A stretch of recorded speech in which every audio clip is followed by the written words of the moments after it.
мен ушул Чыныбай Акуновдун ысымын алып жүргөн фестивалга быйыл 4-нчү рет катышып атам.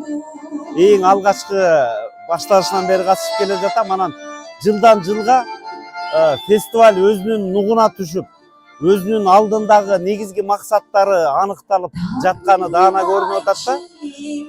Себеби буга чейинки айтып келсек, бир катар таланттардын кыргыз элине таратып, алардын чыгармачылыгы окурмандарга жетүүгө абдан жакшы шарттарды түзүп берип, ушул фестиваль аркылуу бир катар жаш акындар өздөрүнүн ошол чыгармачылыгын мындан ары дагы өркүндөтүүгө жакшы жолдомо алып, ушул жерден баягы булактын көзүн ачат деп коет го, ошондой булактай көзүндө ачылып атканы көрүнүп турат да бизге.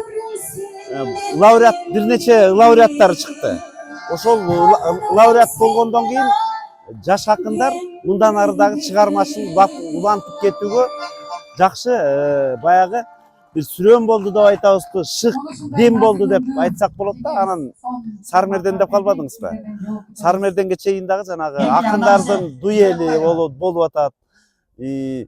Бул дагы баягы эки акындын ортосундагы бир маек болобу, бир лирикалык сезимдер болобу, жакшы мындай бири-бирине жооп берип, жакшы чыгармачылыгына жакшы шык берет экен да. Анан Сармерден былтыр да болбоду эле.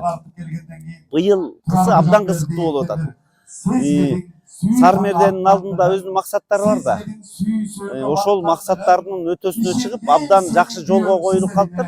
Мындан ары дагы өнүктүрүп кетсе болот деп ойлойм. Ошондой эле биздин кыргыздын чыгаан уулу, белгилүү саясатчы, экс төрага жогорку кеңештин мыкты акын, илимпоз Чыныбай агабыздын ысымын алып жүргөн эл аралык фестиваль мындан ары да кулачы кеңейип, ушу Кыргызстан эле эмес, бөлөк чет элдиктерди дагы, чет элдик чыгармачыл жаштарды дагы ушул фестивальга катышып, өздөрүнүн чыгармачылыгын өнүктүрүүгө жакшы шарттар түзүп атат.